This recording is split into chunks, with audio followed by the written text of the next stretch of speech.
My name is Teresa, and I'm going to be making some gluten-free goodies for everyone today. Today we are going to make some gluten-free banana nut muffins. And what we're going to need is 3 mashed bananas, and as you can see they're already mashed here. And we need to add 1 stick of unsalted butter,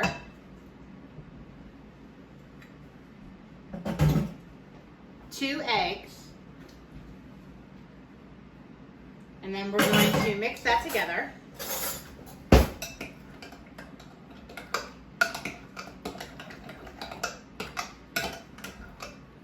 Now the recipe that I'm using, it calls for buttermilk, and usually a lot of people don't have buttermilk on hand in their house. So what I have here is cultured buttermilk blend, and you can buy this at any store, and it's just powdered buttermilk, and it keeps for a very long time. And the recipe calls for 1/2 cup of buttermilk, so I'm just going to use 2 tablespoons of the powdered buttermilk, and I'm going to mix that with 1/2 cup of water. And there's your buttermilk. You don't have to keep buttermilk in the house.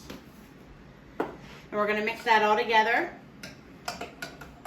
We're going to add our 1 1/4 cup of sugar,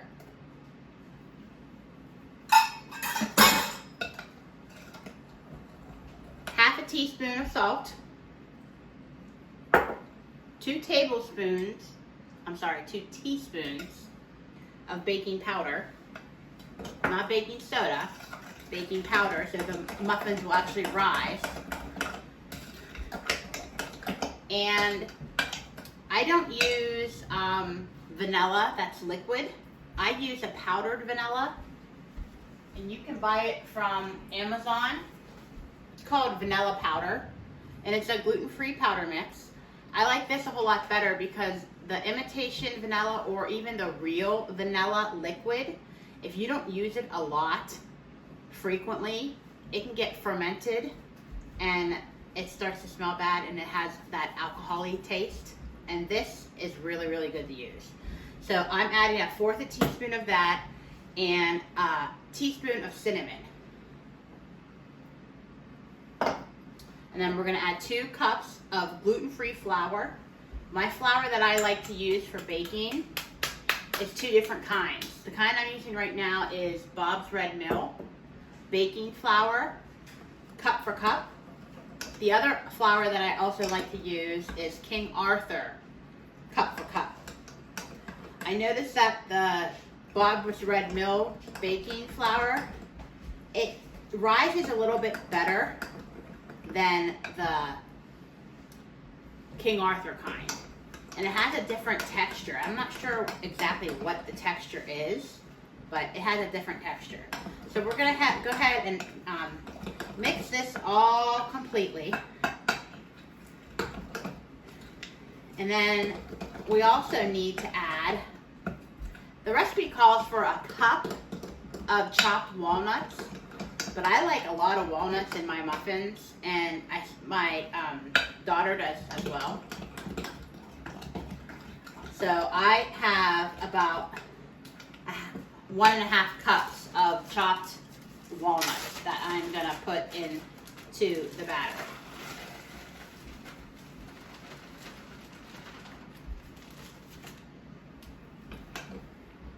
We're going to fold those in. Remember, you don't want to over mix this batter too much. I'm going to fold those in.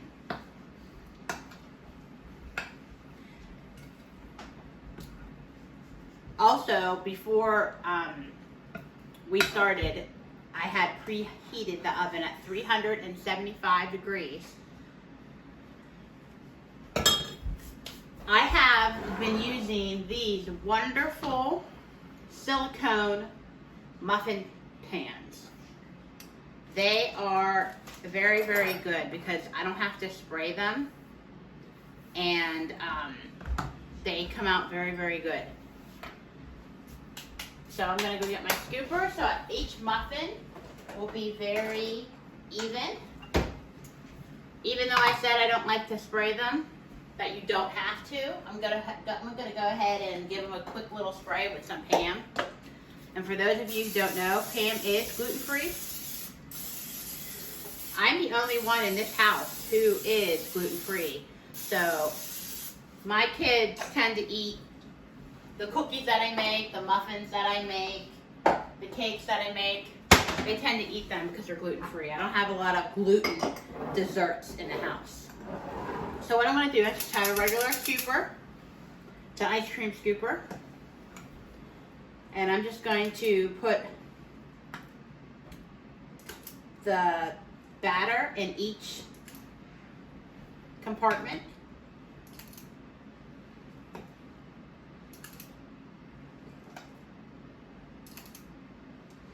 I like to fill it up a little bit to the top, just because I like my muffins to be more rounded at the top instead of flatter. And this recipe will make,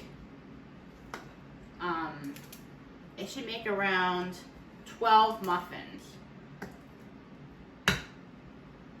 And what I like to do also, since gluten-free products that you make at home, they don't seem to last as long as the gluten ones.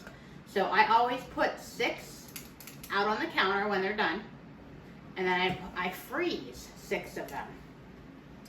And because you need to eat gluten-free things a little bit faster than gluten ones, because they don't have that elasticity as in the gluten does. And so we are going to fill these up. And then the secret trick to my muffins that I like to add is I like to add some Turbintino cane sugar. And what that is, it's the real cane sugar. I don't know if you can see it, but it looks like brown sugar sprinkles. And I like to sprinkle that right on top of each muffin. So when it comes out of the oven, it has that nice crisp sugary look to it, just like you would get out of the bakery. And then we are going to put this in the oven at 375 degrees. And we'll see you in a couple minutes. We're going to go to commercial.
Welcome back. I'm just about to pull the muffins out of the oven. They were in there for 30 minutes at 375 degrees. I have this really cool tool that I use to test. Just pop it in. If it comes out clean, they're done. And they were in there for 30 minutes. They are perfectly done. What we're going to do is we're going to let them cool just for a few minutes. And then you're going to see how easy these are going to pop out of these trays that I have. Let me grab another pot holder. 6 muffins. The house smells wonderful. See how beautiful they look?